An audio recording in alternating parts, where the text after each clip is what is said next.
लूटी और फिर क्या कि तुम तो देवी हो। हमें देवी नहीं बनना है, हमें अत्याचारियों के खिलाफ फूलन देवी बनना। हम अपनी बच्चों की आजादी के लिए लड़ाई कब लड़ेंगे?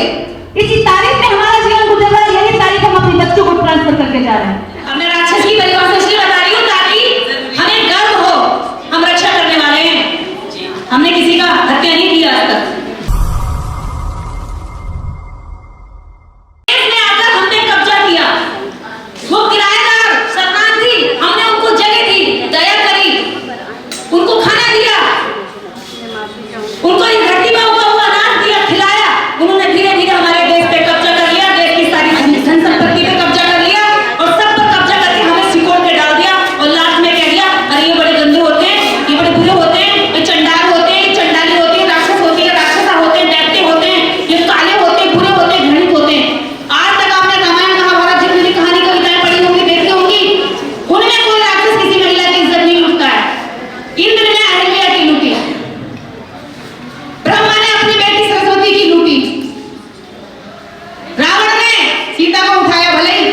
हाथ नहीं लगाया।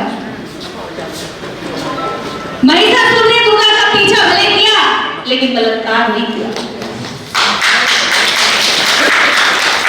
ये सब हमारे महापुरुष थे। अब मैं राक्षस की परिभाषा इसलिए बता रही हूँ ताकि हमें गर्व हो, हम रक्षा करने वाले हैं। हमने किसी का हत्या नहीं किया आज तक। उसके बाद इस देश के अंदर जब आर्यों ने अपना कब्जा जमाया, उन्होंने पता इस मिशन का नाम दिया वैदिक संस्कृति। और कितनी महिलाओं से तैयार किया था पता है मिशन उन्होंने? प्लीज बैठ जाए महिलाएं। और मैं एक बार और रिक्वेस्ट करूंगी, जितनी बहनें यहाँ बैठी हैं प्लीज यहाँ जो मेरे आई कांटेक्ट आपसे होना चाहिए, मेरी आंखें आपकी आंखों पर हो, वहां सामने बैठे।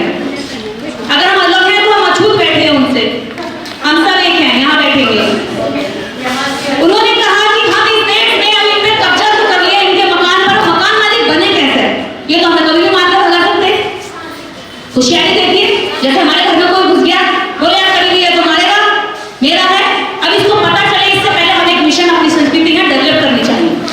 उसने अपनी वैदिक संस्कृति डेवलप की और डेवलप करते हुए उसने इस मिशन के लिए 9 लड़कियां तैयार करी। कितनी? 9 लड़कियां, जिनका नाम रखा गया 9 दुर्गा।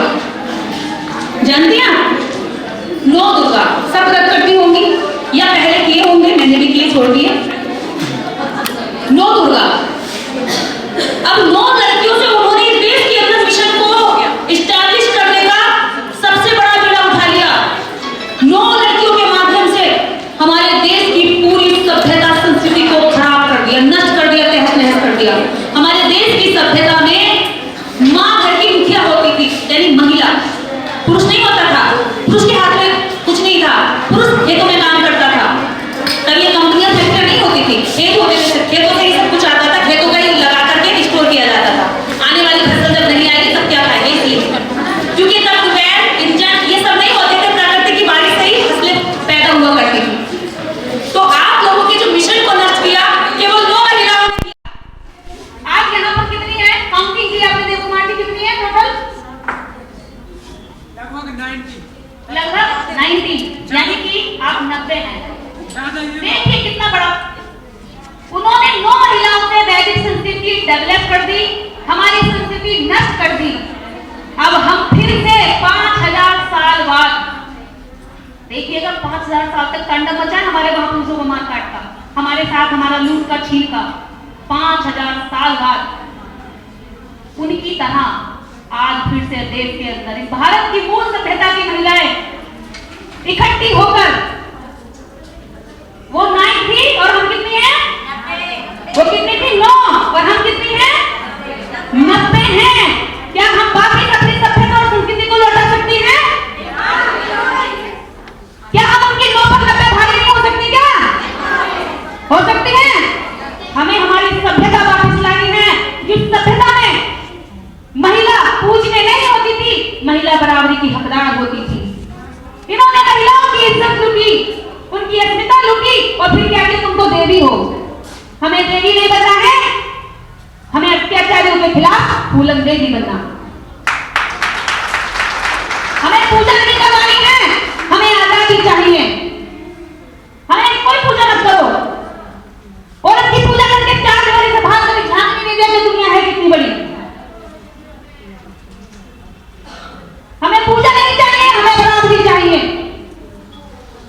भूल मत समझो, हमें इंसान समझो, अपनी तरह समझो।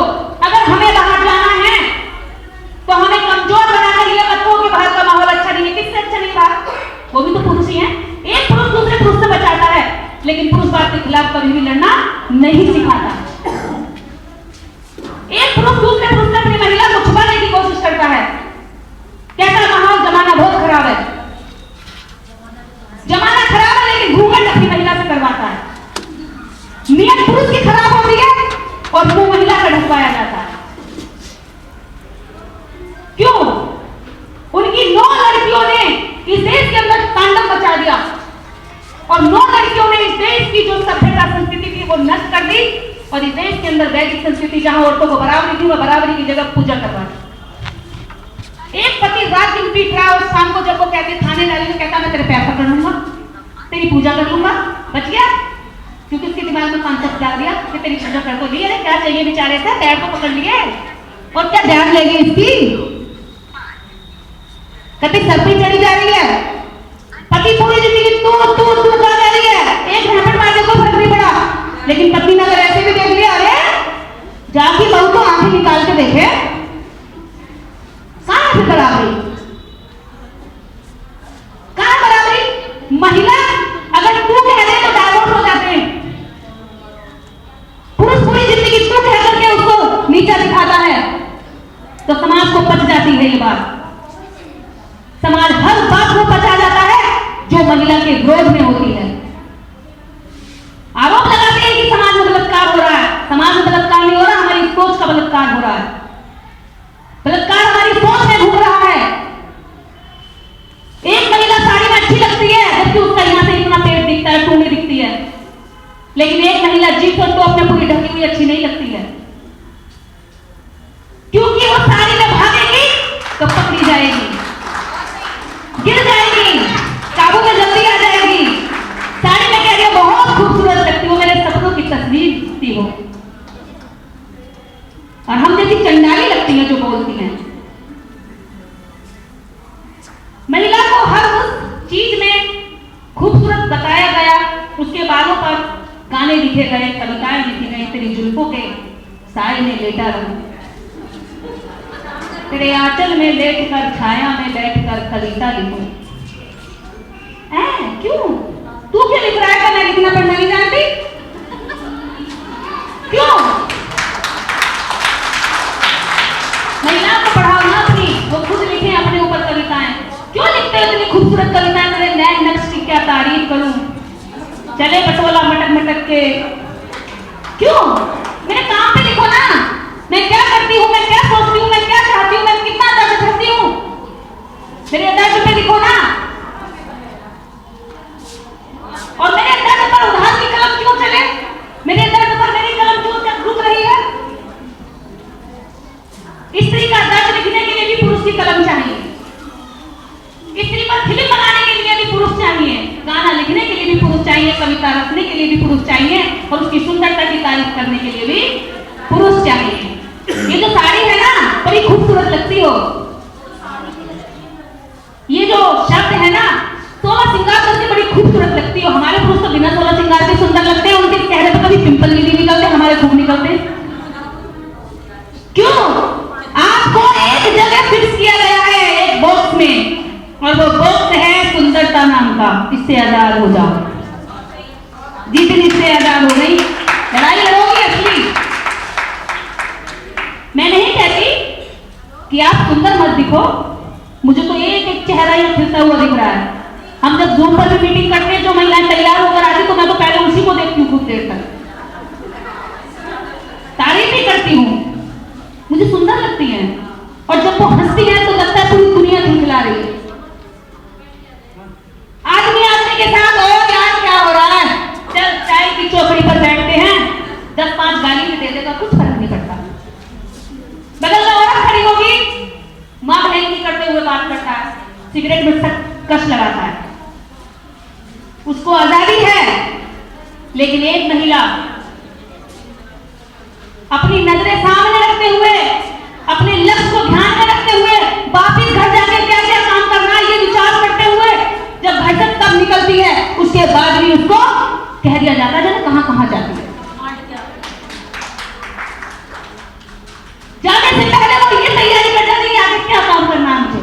उसके बावजूद भी महिला को क्या कहा जाता है, तुम करती क्या हो, तुम्हारा काम क्या है यार। इसके बाद उसको सुंदर का ठेला दे दिया, सुंदर दिखनी चाहिए, घर आऊं तो चटक बटक के लगे मेरी थकान पड़ रहा है।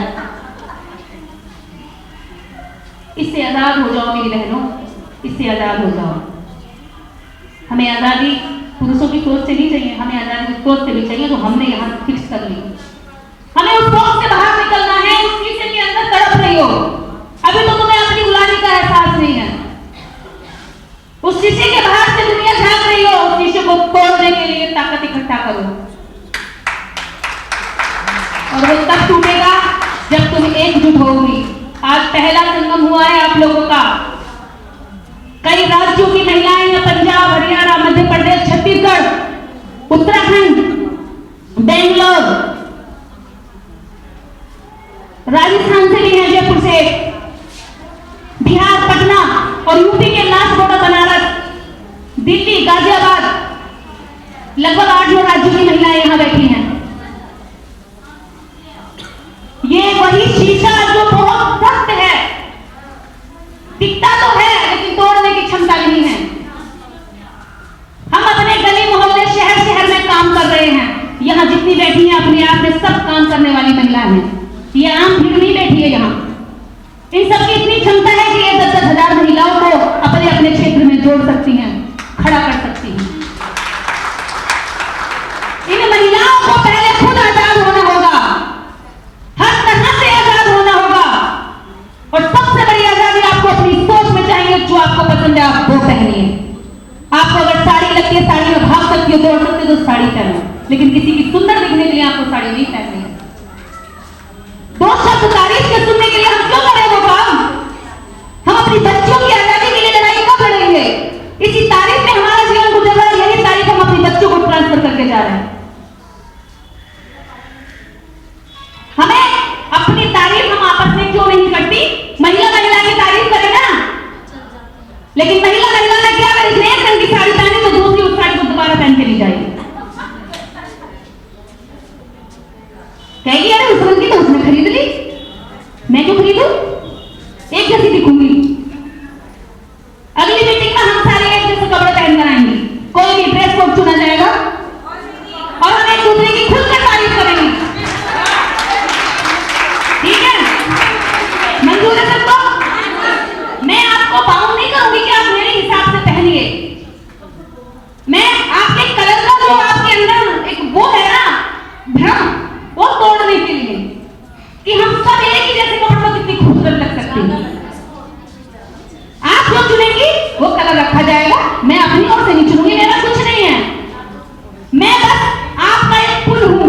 पुल कहते हैं ना, जिस पुल में चढ़ के हम अपनी मंजिल पानी होती है, या मुझे सीढ़ी समझ लो, या पुल समझ लो, या सीढ़ी समझ लो, मैं जो भी हूं, इन्हीं लोगों में से मेरी संज्ञा है, मेरा परिचय बस इतना ही है। मैं एक पुल हूं आपकी गुलामी से आजादी की मंजिल तक ले जाने का, और मैं कुछ नहीं हूं। मैं आपकी जीत की मील की ईंट हूं, जो जमीन में धंसकर आपको ऊपर खड़ा देखकर गर्व महसूस करना चाहती हूं। बस मुझे आपकी आजादी चाहिए, और वो आपके द्वारा हो सकती है। पुरुषों की उधार की आजादी आपको लंबे समय नहीं चल पाएगी। हमारे पुरुष मिशन में काम करते हैं तो हमारी महिलाएं कहती जाने कहां जाता है, पूरा दिन पागल जैसा घूमता रहता है, आ जाता है शाम को थककर, सुबह जाता है जूते उठे पहनकर, कपड़े बंद करके और ले आता है। क्यों कहती है वो, क्योंकि उन्हें पता नहीं है कि वो क्या बचाने जा रहे हैं।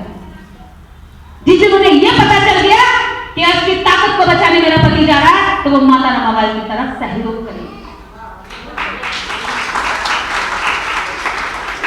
माता रमाई जानती थी कि बाबा साहेब भले ही मुझे टाइम नहीं दे रहे, लेकिन बाबा साहेब जिनके लिए कर रहे हैं ना, उनके जीवन में उनकी पत्नियों को समय मिलेगा अपने पतियों से 2 बात करने का। माता रमाई अपने पति से बात नहीं कर पाई थी जीवन भर, तरसती थी, इंतजार करती थी कि बाबा साहेब के पास 2 मिनट का टाइम मिल जाए। लेकिन बाबा साहेब इससे दूरी होते थे, आते थे किताबों में लग जाते थे, बाहर जाते थे, टिफिन खाना भूल जाते थे, खाना नहीं खाते थे, जा करके देखती थी, कई बार डांट देते थे, क्या है हर वक्त तुम्हें खाना खाना लगता है, रात को खाने को सुबह हो जाती थी। बाबा साहेब की खाने की बात बता रही हूँ, इस वजह से वो कम समय में यहाँ से चले गए हमें छोड़कर, सेहत पर ध्यान नहीं दिया। आज हमारे पति लोग, हमारे पुरुष लोग समाज में जब काम करते हैं तो हमारी महिलाओं को एक तरह से नींद आती है, अरे ये क्या है फालतू का काम। अभी उनसे कहो कीर्तन हो रहा है, जागरण हो रहा है, कनक यात्रा हो रही है और साड़ी पहनकर लगा के लाली लिपस्टिक और चलेंगी सड़कों पर, क्योंकि मतलब मजा आता है, उन्हें एंटरटेनमेंट चाहिए, हर वक्त एंटरटेनमेंट एंटरटेनमेंट एंटरटेनमेंट। कितनी क्रीमों के ऐड आते हैं, कोई पुरुष करके दिखाता है? आते हैं? महिलाएं दिखाएंगी, लगाएंगी, थोड़ी देर बाद एकदम व्हाइट दिखाएगी, काली वाली। अरे हमारी जैसी चमड़ी है वो हमारी खूबसूरत है, उसके चक्कर में आपका पैसा लुटा जाता है। बड़ी बड़ी कंपनियां, बड़ी बड़ी ब्रांड करके यारों खरबों का टर्नओवर है उनका, केवल एक लाली लिपस्टिक की दुकान वाले का, कंपनी का। मैं नहीं कहती मत लगाओ, लगाओ, खूब लगाओ, लेकिन चेहरे के साथ साथ विचारों का भी निखार हमारे जीवन में जरूरी है। जितनी खूबसूरत आप बाहर से देखने में लगो, उससे ज्यादा खूबसूरती तब दिखाई दे जब आप अपना मुंह खोले। मुंह एक दुकान है और ये शटर जब खुलता है तब पता चलता है कि दुकान में कैसा सामान रखा है, जय भीम का सामान रखा या जय भोले और ढोले का रखा है।